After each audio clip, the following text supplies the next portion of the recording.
먼저 야당의 대선 주자들 사이에 두테르테 논쟁까지 불거졌습니다. 갑자기 웬 필리핀 두테르테가 나왔을까요? 홍준표 후보의 이 발언이 발단이었습니다. 지난 6월 20개월 의붓딸 강간 폭행 살해 사건 기사를 공유하며 이런 X는 사형시켜야 한다.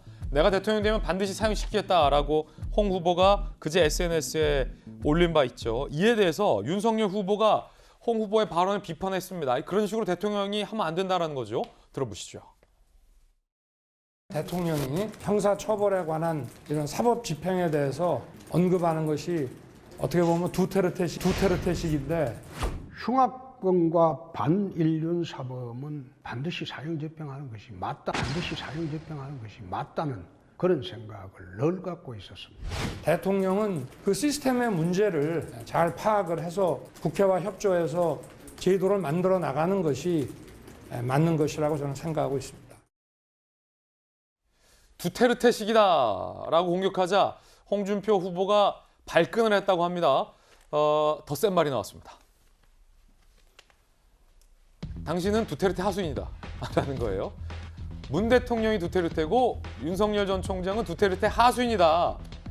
문 대통령이 적폐 수사 지지하자 득달같이 무차별 수사하고 구속한 분이 나를 두테르테에 비유한 것은 오폭이다 라며 반박했습니다. 자, 그러자 유승민, 장성민 후보 등도 공격에 가세했습니다. 유승민, 문재인 권력의 칼 노릇하던 윤석열의 무리한 구속, 수사, 기소, 구형을 온 천하가 알고 있다. 본인부터 되돌아봐라. 장성민 전 의원, 우방국인 필리핀과의 외교의 치명적 훼손, 무지와 건달 정치가 낳은 결과다라고 비판이 나오고 있는 그런 상황입니다. 자, 사실은 홍 후보가 얘기했던 내가 대통령 되면 저 사람 사형시킨다라는 것도 과연 대통령이 사형을 지시할 수 있느냐, 마음먹은 대로. 이것도 지금 논란인데 여기에 두테르테냐 두테르테 하수이냐 라는 후보들 간에 지금 논란으로까지 지금 불이 번진 것 같아요. 이재명 기자.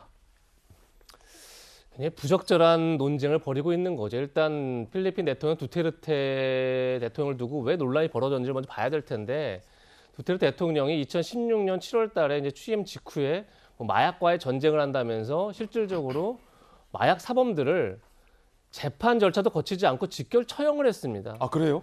그러다 보니까 지난 4년간 숫자가 많이 다르긴 한데 적게는 한 8,600명, 많게는 한 27,000명 처형한 것을 그렇게 지금 알려주고 있어서 국제사회에서 이건 명백한 인권 침해다, 굉장히 우려가 큰 거죠. 그런 상황에 놓였기 때문에 두테르테에 지금 문제가 됐던 건데, 윤석열 후보 먼저 얘기를 하면 홍준표 후보가 얘기했던 것은 사형이 판결 난 사람들에게 집행하겠다는 겁니다. 이건 굉장히 합법적인 일인 거죠. 물론 대통령이 판단할 수 있는, 법무부 장관이 판단한다는 건 결국은 대통령과의 협의 속에서 이루어지는 거죠. 그러니까 대통령이 사형 집행의 의지를 보일 수 있는 거죠. 그 문제는 없다 생각합니다. 그게 물론 사형 집행이 과연 적절하냐 아니냐 논쟁의 대상이 되지만, 그걸 본인이 공약했다는 것 자체가 법법 행위를 하는 것도 아니고 문제가 될 이유가 없는 거죠. 근데 그걸 두고 두테르테식이다라는 건 사실 좀 과도한 비판인 거죠. 근데 거기를 두고 또 홍준표 후보 역시 문재인 대통령이 두테르테다 어떤 것도 말이 안 되는 거고, 그리고 당신은 하수인이라는 것도 굉장히 부적절한 비유인 거죠. 그런 점에서 이건 사실은 굉장히 야권 대선 후보들이 정권 교체를 하겠다는 이유가 뭔지를 스스로 망각하고 있고, 그런 점에서 굉장히 국격을 떨어뜨리는 서로의 논쟁을 벌이고 있다. 이렇게 양쪽 다 비판하지 않을 수 없다. 이렇게 생각이 듭니다. 예, 모두 다 부적절한 발언이다.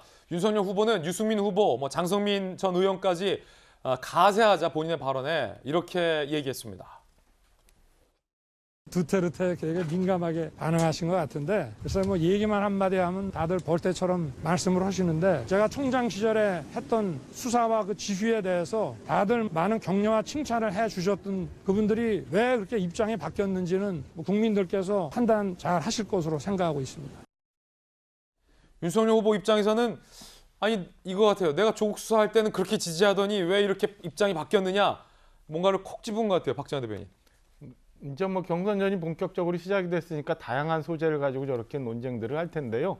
글쎄, 우리 앞서 얘기했던 것처럼 초가상간 다 태우고 일 망가뜨리려면 뭘 못하겠습니까? 쳐다보는 국민들은 되게 갑갑할 텐데, 홍준표 후보가 지목했던 그 사람이 사실은 20개월 된 의붓딸을 정말 몹쓸 짓을 해가지고 저렇게 됐고, 외할머니는 심지어는 악마라는 표현을 쓰기까지 했던 그런 건 그 건에 대해서 얘기를 해야지.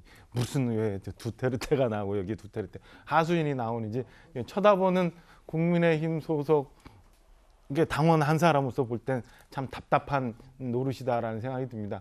양쪽 다 비판 받아야 되고 좀 자제했으면 하는 바람이 있고요. 지금 보면은 윤석열 후보가 아무래도 부동의 1위를 달리고 있다 보니까 그리고 경선전이 시작됐다 보니까 공격들이 많이 있는데 윤석열 후보도 최근에 뭐 지지율 추이 때문에 그런지는 모르지만 과거 같은 경우는 여타 후보들이 오는 공격에 대해서 그냥 넘어갔는데 화면에서 우리가 봤던 것처럼 적극적으로 대응을 하고 있어요. 그래서 아마 다양한 소재로 이런 얘기들이 앞으로 계속 있을 텐데 저는 좀 더 그 국가를 생각하고 난 국가의 발전을 위한 무언가를 가지고 좀 이런 논쟁들이 있었으면 하는 바람을 좀 갖게 됩니다. 두테르테 논란은 사실은 단편적인 논란인데